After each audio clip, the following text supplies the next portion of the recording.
As decisões informadas começam aqui. Apoie o jornalismo independente e garanta acesso aos artigos de opinião exclusiva. A verdade não tem preço, mas as notícias que dão forma aos seus hábitos de leitura, sim. Agora, com 20€ de desconto. Assine em observador.pt.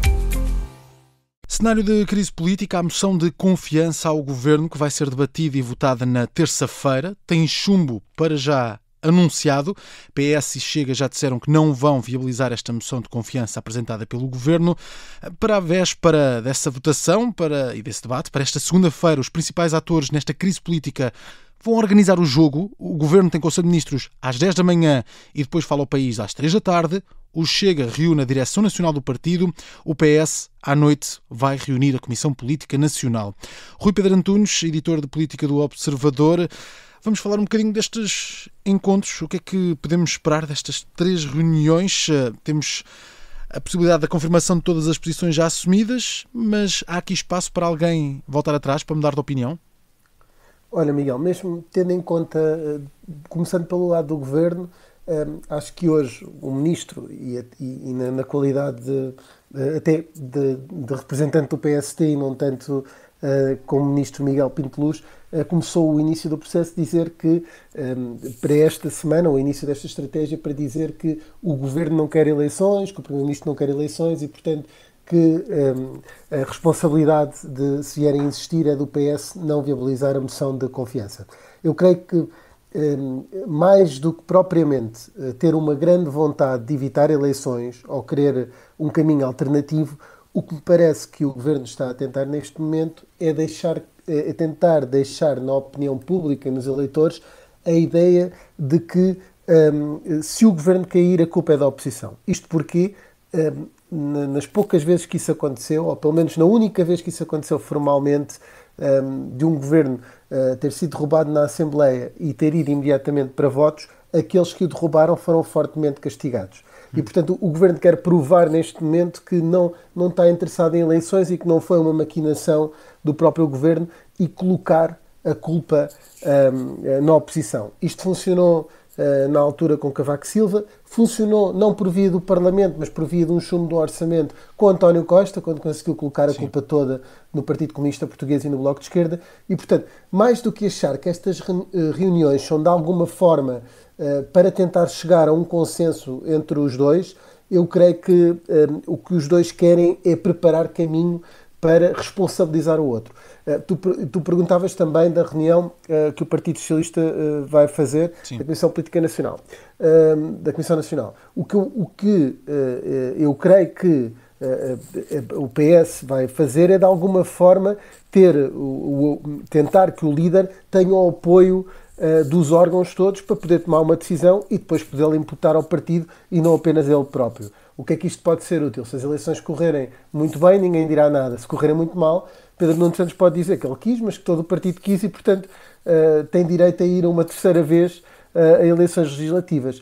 Agora, claro, perguntas-me, há margem? Isso há sempre margem.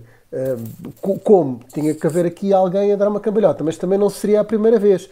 Pedro Nuno Santos disse que era praticamente impossível aprovar o PS ir a aprovar o Orçamento de Estado e acabou a aprová-lo depois de um longo silêncio. Pois. A única hipótese que eu estava aqui a ver era precisamente, após receber as dezenas de respostas por parte do Primeiro-Ministro, o PS chegar à conclusão que afinal tinha os esclarecimentos, não precisar de uma comissão parlamentar de inquérito e, de alguma forma, viabilizar a moção de confiança. Viabilizar a moção de confiança ou retirar a Comissão Parlamentar de Inquérito que, de certa forma, e aqui à Rádio Observador, por exemplo, Castro Almeida disse também isso, mas que se o PS retirar a Comissão Parlamentar de Inquérito, pode o Governo também tirar a moção de confiança.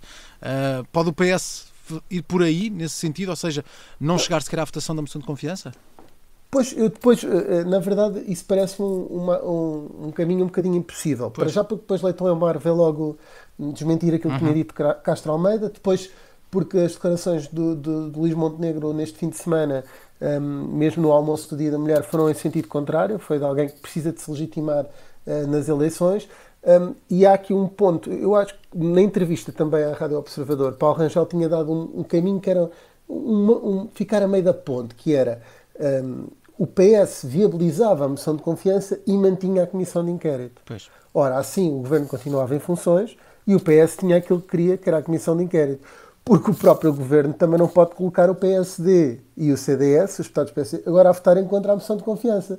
Portanto, este caminho que Paulo Rangel deu era um meio caminho, que também era uma saída possível, mas não me parece, sinceramente, isto implicava naturalmente o PS viabilizar, não me parece que esteja na vontade de Pedro Nuno Santos. Deixa-me só dizer que isto não envolvia um voto a favor, apenas a abstenção do Partido Socialista. Portanto, também não era um voto de confiança muito afirmativo por parte do PS ao Governo. Esse meio caminho de Paulo Rangel foi logo assumido no discurso de encerramento da moção de censura, depois também a entrevista à Rádio Observador, portanto uma abstenção nessa votação da moção de censura. Álvaro Beleza também disse o mesmo aqui na Rádio Observador, numa entrevista no final da semana passada. Isso não seria uma cambalhota, já não seria uma cambalhota do PS? Pedro Nuno Santos pode, de repente, amanhã, depois da reunião da Comissão Nacional, anunciar uma abstenção na votação da moção de confiança e manter a Comissão Parlamentar de Inquérito. E se isso acontecesse, quem é que ganhava mais com isso? Pedro Nuno Santos, Montenegro ou André Ventura? Aí é que a política é maravilhosa, porque imagina que em vez de se querer legitimar para votar contra a moção de censura, que há o PS, ou que o Pedro Nuno Santos sabe que naquele órgão há muitos autarcas, há muita gente que até numa edição anterior, por exemplo, tem muitos apoiantes de António José Seguro, de uma ala do partido que nem é dele, embora tenha maioritariamente Pedro Nunistas, e que na verdade o que Pedro Nuno Santos queria era que a Comissão Política tome uma posição diferente da dele, para depois dizer o partido é que não quis ir para votos porque eu até queria, e portanto o partido mandou-me e mandatou-me para abster-me na moção de confiança ao Governo, e portanto eu só estou a fazer o que o órgão do partido quer, e assim Exato. Não havia eleições. Portanto, também há essa possibilidade. O ideal, o que acontece na política é isto. Agora, deixa-me dizer sobre quem ganha. Nós, na verdade, não sabemos propriamente. Eu creio que vão sair sondagens em breve.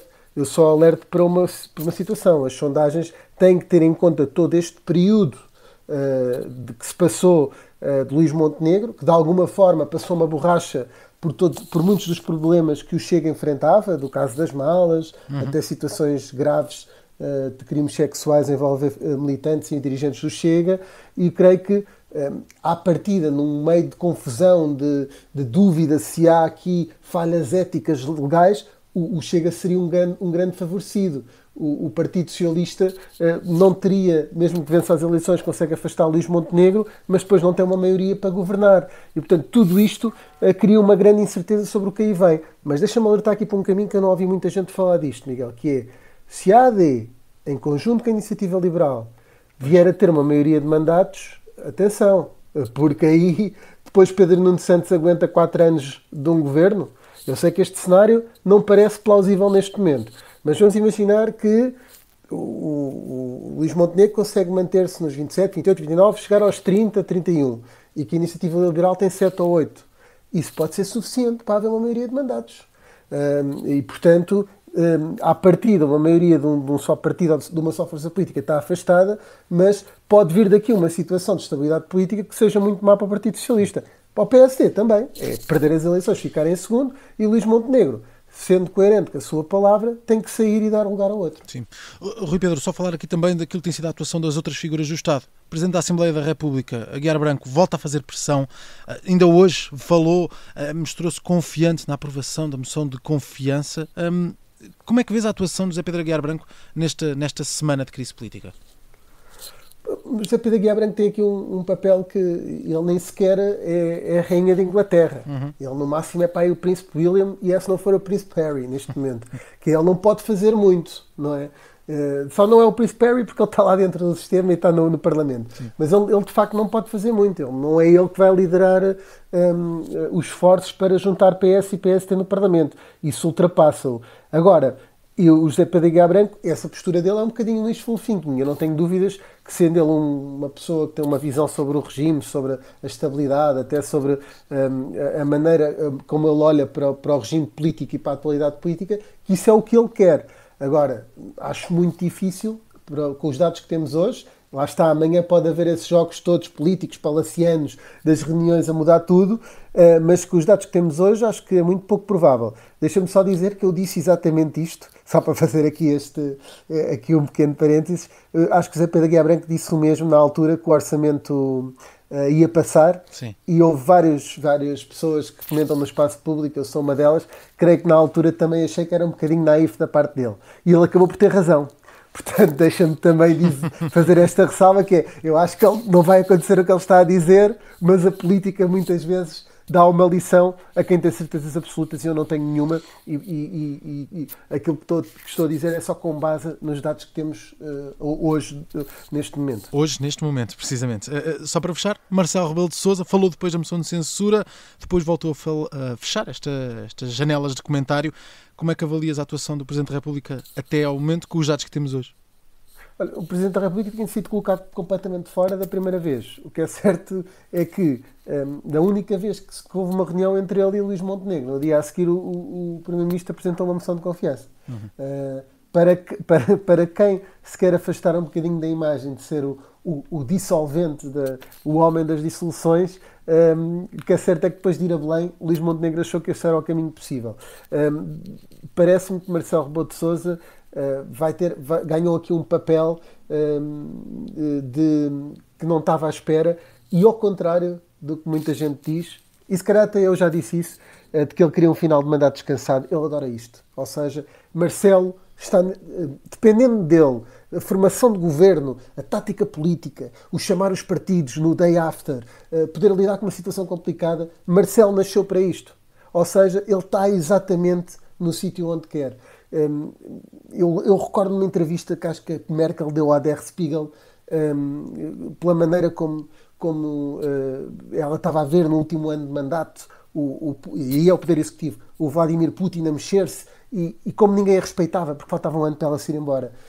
Marcelo estava um bocadinho com essa fobia, que era, falta um ano para o fim do meu mandato, a partir de setembro não posso dissolver a Assembleia. E então ele próprio estava com uma grande dificuldade em lidar com o facto de não poder exercer as funções que tanto gosta. Agora aqui está, é o tempo para ele, é o tempo para o Presidente da República, Marcelo Rebelo de Sousa, agir no sítio onde ele se sente melhor, nos salões, na intriga política, na tentativa de juntar um e outro, de colocar uma semente de um lado para depois escolher do outro. Eu acho que o Presidente da República está onde ele exatamente queria estar, e não descansadinho, como as pessoas acham, com pantufas, ou em Monte Gordo, a voar para Monte Gordo para ir jantar descansado num sábado à noite. Acho que o Presidente da República está muito contente com esta situação. Vamos ver como é que ele sai, porque a forma como ele deixar o país quando terminar o mandato também lhe será de alguma forma imputado, e está a jogar também isso, está a jogar também uma parte do seu legado. E vai ter também uma semana agitada, seja ou não aprovada essa moção de confiança. Se for chumbada, certamente vai ter uma semana muito agitada o Presidente da República. Rui Pedro Antunes, muito obrigado. Vamos ver o que nos dá esta semana política.